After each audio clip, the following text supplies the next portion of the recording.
Aktorët e drejtësisë u bën bashkë në prezantimin e programit të punës në lidhje me kampusin e qendrës së re të drejtësisë, e cila do të shtrihet në një sipërfaqe për rreth 7 hektarësh dhe do të ketë një sipërfaqe ndërtimi për rreth 52.000 metra katror në rrugën Dritan Hoxha në Tiranë. Kryeministri Edi Rama tha se gjithë financimi do të jetë nga buxheti i shtetit dhe kjo për të garantuar kushte pune dinjitoze për gjyqtarët dhe prokurorët. Ky është një investim jashtëzakonshëm. Kjo është një përpjekje që nuk ndalet dhe nuk kthehet mbrapa pavarësisht surprizave që ju na bëni her pas here, po që janë pjesë e jetës dhe janë pjesë edhe e proceseve tuaja të brendshme, janë pjesë edhe e rritjes së një sistemi të ri që kërkon kohën e vet për tu kolauduar. Ky është rasti ideal që të gjithë ne së bashku, duke qenë se edhe ju jeni përfshirë tani, të shkojmë në paraburgim për shpërdorim detyra.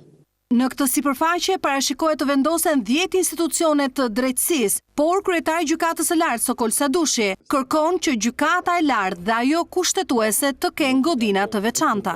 Në asnjë vend të Bashkimit Evropian, gjykata e lartë nuk është e përfshirë brenda strukturës së gjykatave të jurisdiksionit të zakonshëm. Jo për luks, jo për privilegj, por për shkak të funksionit që ajo ka, edhe në fundit edhe për shkak të seriozitetit që jepet shtetit, por edhe të imazhit. Gjykata e lartë dhe gjykata kushtetuese duhet të jenë godina të veçanta. Ministri i Drejtësisë Lamallari tha se drejtësia shqiptare duhet të vendoset në lartësinë e saj të vendeve të Bashkimit Evropian.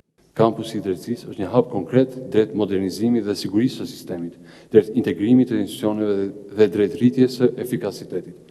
Programi u hartua duke u mbështetur në bashkëpunim me të gjitha institucionet e drejtësisë. Parashikohet që deri në vitin 2028, kur edhe do të nisë puna për këtë qendër të re të drejtësisë, të reflektohen kërkesat dhe standardet më të larta për sallat e gjyqjeve, zyrat e gjyqtarëve dhe të prokurorëve, por edhe për palët në gjykim.